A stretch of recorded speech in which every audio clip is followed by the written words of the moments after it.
Georgia O'Connor here. Big up Julius. Ring IQ. Welcome to the relay. Welcome to the relay. We're covering today's top boxing news. Okay, we'll start with this. Earlier today, it was officially announced that Katie Taylor would in fact be facing Karen Carabajal in October, late October. Unbeaten Karen Carabajal of Argentina, who sports a professional record of 19 wins, no losses, and no draws. A solid choice, which we talked about in my previous video.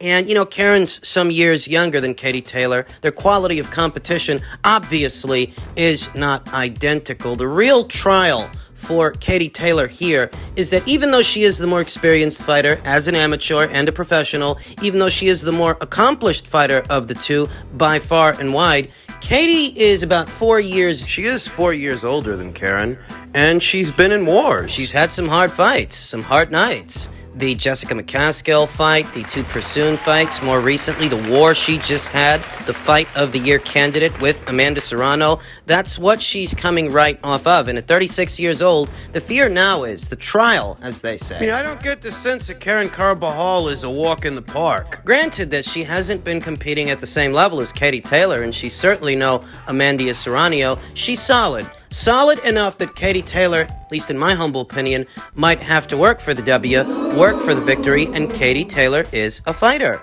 who's coming off of a war. Katie Taylor saw action 3 times last year, once this year, and this will be her second fight of this year. She's been keeping a busy schedule. Just last year, she fought Natasha Jonas, hard punch and southpaw, great amateur background, current reigning junior middleweight champion, unified. Current reigning unified junior middleweight champion. That's what she kicked off last year with that fight. Squeezed in a mandatory in between, and Jennifer Hahn took on the very capable, albeit not particularly well-known, Firuza Sharapova, but like I told you, that wasn't going to be easy. Firuza Sharapova, and some of her finer qualities as a boxer are somewhat akin to Katie Taylor's. Fleet of foot, very bouncy, in and out, throws combinations, punches and bunches, all that jazz. She had to work for that victory, and we know she's coming right off of the war, the classic match, the fight of the year candidate with Amanda Serrano. Katie got hit a lot in that fight. She was hurt. She was bloody. And you wonder if an ambitious schedule of activity like this one might not catch up with her at 36 years old, because I don't get the sense that this is going to be a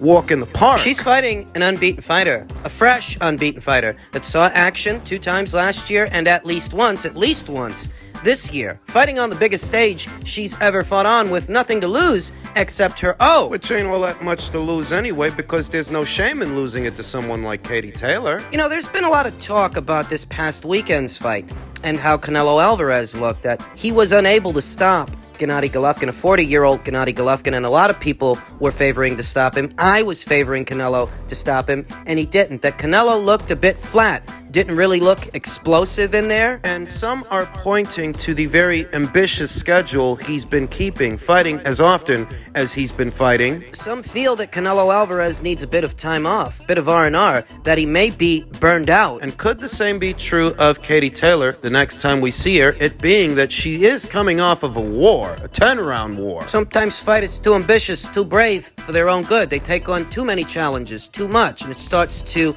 catch up. Could we end up seeing that the next time we see Katie Taylor? Well, I would hope not, but it's a possibility that I entertain given the ambitious schedule that she's been keeping. And yeah, she'll probably be the logical choice to win. She'll likely be the betting favorite with the bookies. She likely will be, but there's more to it than how the odds makers might have it, and more to boxing than what you see on paper. Living legend that Katie Taylor might be. Storied amateur and professional career that she may have already had. She's only human. And I get the sense she's got a live one in front of her, a capable enough boxer that Katie's gonna have to work for it. We'll see how it all comes out in the wash. And how physically arduous, or not arduous, this fight turns out to be for Katie. On October 29th at the OVO Arena, Wembley, London, UK. Other news, corresponding tweets from both Ryan Garcia and Javonte Davis, who many believe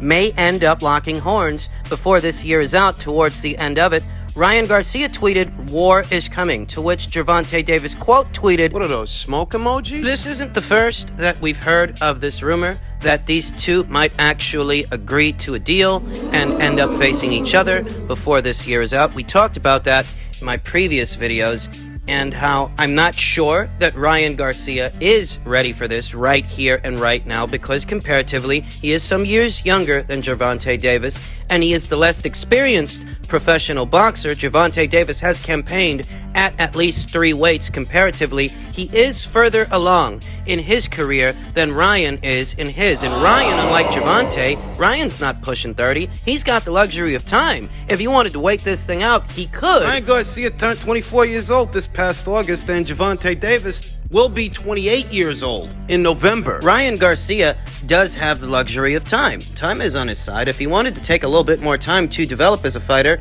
he very well could if he wanted to. If he does end up fighting Javonte Davis, that won't be the first time he's been opposite the ring a southpaw. Luke Campbell was a southpaw. As was Javier Fortuna in Ryan Garcia's last fight. Ryan does have 1 or 2 advantages here. He's the taller fighter, the longer fighter. He does have speed of his own. The power, experience of Javonte Davis versus the length and speed of Ryan Garcia. It is an intriguing matchup that could do robust viewing figures, though Javonte Davis does still seem to have some legal woes hanging over his head as he is now set for a 2-day trial starting December 12th over an alleged hit and run in November 2020. A judge today rejected a plea deal that Javonte had accepted, which would have allowed him to avoid jail time. Trial's supposed to go down in December. Aren't these two supposed to be fighting in December? Well, that's the story. That's the month both parties are hinting at a December showdown. And depending on when in December, all of this is supposed to be taking place either before the trial or after it, it could conceivably have an effect on Javonte Davis' psyche, because if this fight with Ryan is supposed to be going down before this 2-day trial... In 2020, Javonte Davis was charged with 14 counts of traffic violations from an alleged hit and run in Baltimore. That entire fiasco has not yet reached reconciliation. It's still hanging over Javonte Davis' head. And ideally, you would want to deal with this before you actually enter into the ring. You don't want this still hanging over the fighter's head going into the fight. Given how many charges Javonte Davis is facing, it is a distraction. It could be. And you don't want to be distracted with a speedster like a Ryan Garcia. You want to give him your undivided attention. If you're asleep at the wheel, even for a second, in this sport, you could lose it all. Pun intended. Ideally, you want to get this whole court thing situated so that the fighter can go into the fight with a clear head, clear mind. We don't actually know when they plan on scheduling this thing. Is it before the trial or after the trial? One would imagine that if this whole thing goes sideways for Javonte Davis, he may not be able to make it to the fight. One would imagine. So they offered Javonte Davis a plea deal that would have allowed him to circumvent jail time, and the judge threw it out. Guess that means jail time's still on the table, doesn't it? I'll be honest, I'm not too invested in Ryan Garcia versus Javonte Davis. It is an intriguing fight. It is an intriguing fight, but while it is an intriguing fight, there are lots of intriguing fights. There's Chocolatito versus Estrada 3, there's Ramirez versus Bivol. Just saying, if they do it, don't do this thing. I'm not going to lose any sleep over it. Really not. In the men's bantamweight division, news broke yesterday that a fight between Naoya Inoue and Paul Butler to crown the undisputed bantamweight champion is now signed.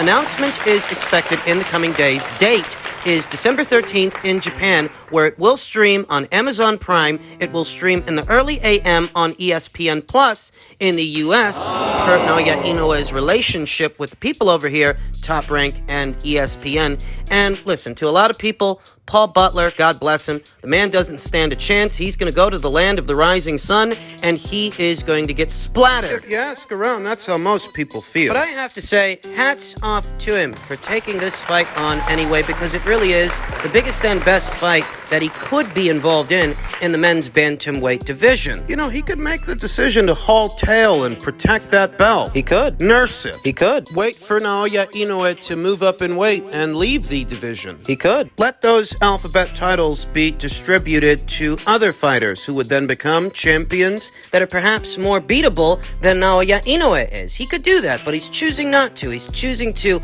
bite the bullet and dare to be great. Dare to make history, even if most people don't think he can win, even if he doesn't really stand a chance. I think he deserves a lot of credit for that, I do. What lies in the not-so-distant future for Naoya Inoue should he win, the way most people are expecting him to? A potential Stefan Fulton fight, upset upstairs at 122 pounds. Inui was quoted as saying, "If we fight each other, I think it will be a great technical battle." Some people might feel that taking on Paul Butler is just a formality because most people think Inui knocks him out. But aside from the prestige of being able to call himself an undisputed champion and making that history for himself and his legacy and his country and for the bantamweight division that hasn't seen an undisputed champion in some years, aside from all of that, there actually is an essential function to adding the WBO title to Naoya Inoue's collection. And a part of that is becoming a WBO super champion so that if and when he moves up in weight, he can become Stefan's mandatory challenger. This is more important than you think. I watched the Fulton versus Brandon Figueroa fight. Inui told Daisuke Sugiura of Ring TV. Fulton is a technical fighter. He can keep his distance very well. I only watched one of his fights, and I don't think the Figueroa fight was his best, so I'd rather not say much more.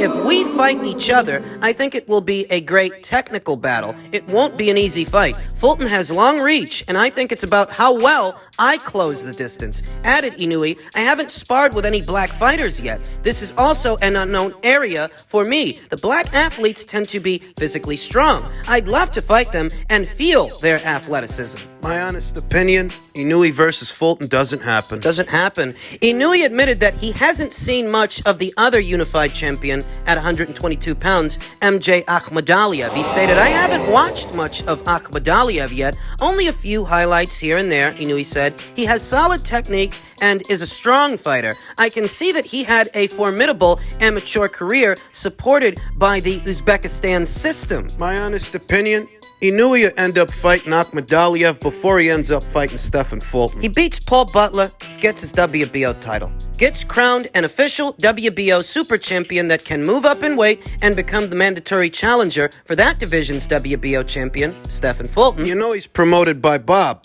Arum, who's always had a way with the WBO. This would be an effort to put the champion's feet to the fire. Stefan Fulton, that division's unified WBO and WBC champion, put him in a situation where he has to fight Inui or forfeit the WBO title. And in that situation, because this is a top-ranked PBC thing... We all know how well they work with each other, right? Right. Do you really trust that they can get this fight over the line? The size of the pot for this fight, you know, it's not the same size as the pot for Wilder versus Fury 2 and 3. The pot is big enough that you can bring two separate promotional outfits and their broadcast partners to the table. It's not that size pot. Most of the value in association with this fight is really from the Inui side of things, and most of that value is over there in Japan, in the land of the rising sun, where 20,000 fight fans are more than happy to show up and show out to see him fight. Stefan Fulton doesn't have that kind of audience here in America, so... When the time comes, would he be willing to go to Japan for the fight? Well, I'm sure if you ask him, he'll probably tell you he doesn't care. He doesn't mind. He'll go wherever he has to go to fight that guy. Yeah, he'll probably say that because he's a fighter. But his manager, his promoter, is that what they're going to say? Is that the tune they're going to be singing? There's this guy on Stefan Fulton's side of the street. Goes by the name Reese Alim. Up-and-comer. Wants a shot at Stefan Fulton's 2 alphabet titles. That would be an in-house fight. An in-house affair. Stefan Fulton seems averse to the idea of fighting this guy, but I figure he'd sooner end up fighting Reese Alim in an in-house fight, or he'd sooner end up moving up in weight, going up to featherweight, 126 pounds, where the PBC has a couple of ponies in the show. He'd sooner end up doing these two things before he'd end up facing Naoya Inoue, because I just can't see this guy fighting on a top-ranked show, and I can't see this guy going over there to Japan. No, I don't see it. I think it's a great fight, the same way Naoya Inoue thinks it's a great fight. A naturally bigger fighter who's a defensive specialist, durable enough to weather the storm from Brandon Figueroa. Yeah, it's a great fight, but I don't expect it to happen.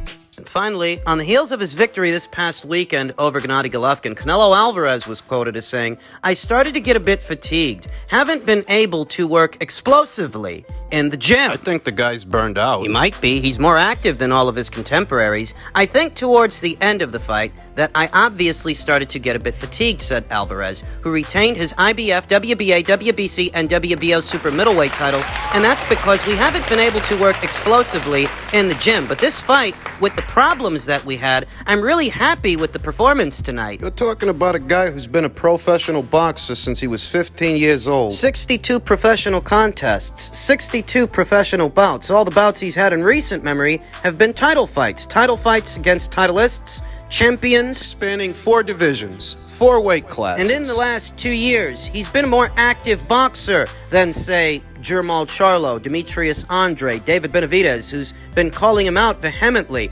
for a fight. I think the guy might be burned out.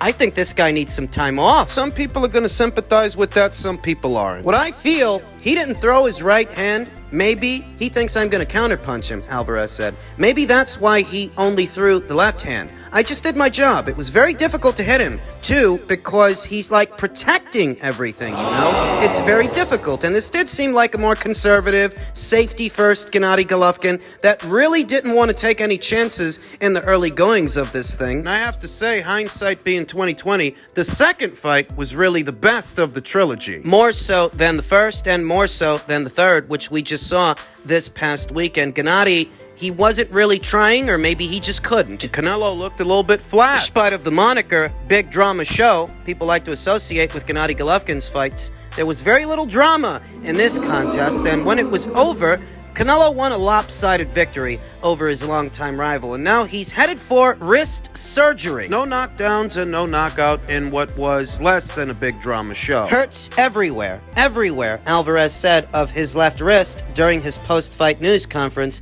I had these issues in the Caleb Plant fight. I said, it's okay, let it go, and then it felt really bad. I need surgery. I remember when Floyd Mayweather took a hiatus from the sport. Some people didn't like that, but he did it anyway. So did Tyson Fury. He took a hiatus too. Is that what Canelo Alvarez needs? Maybe a year off? Maybe 2? Well, I'm sure that his critics are going to criticize him for it, but you have to remember that his critics are going to criticize him no matter what he does. These are the same people that picked Caleb Plant to beat him. Unseat Canelo Alvarez as the authority at 168 pounds. And as soon as that went sideways, as soon as Canelo knocked that guy out, they shifted their focus and poured their energy into yet another PBC fighter. David Benavidez. Now they're saying he's the one that's going to beat Canelo. They're never going to be satisfied with anything Canelo does. They're never going to be happy. There will always be someone else. And in truth, Canelo shouldn't concern himself with these individuals as they are the vocal minority in the greater scheme of things. He's still doing his numbers regardless what they think of him. So if what he needs is time off, maybe he should take it. That's what Floyd did. That's what Tyson Fury did. And maybe, just maybe, some of those schmucks will start to fight each other instead of all of them standing online single file waiting for him. There's a section of the boxing community that he can't win with anyway. So maybe Canelo Alvarez is a little bit burnt out, and maybe what he needs is some R&R.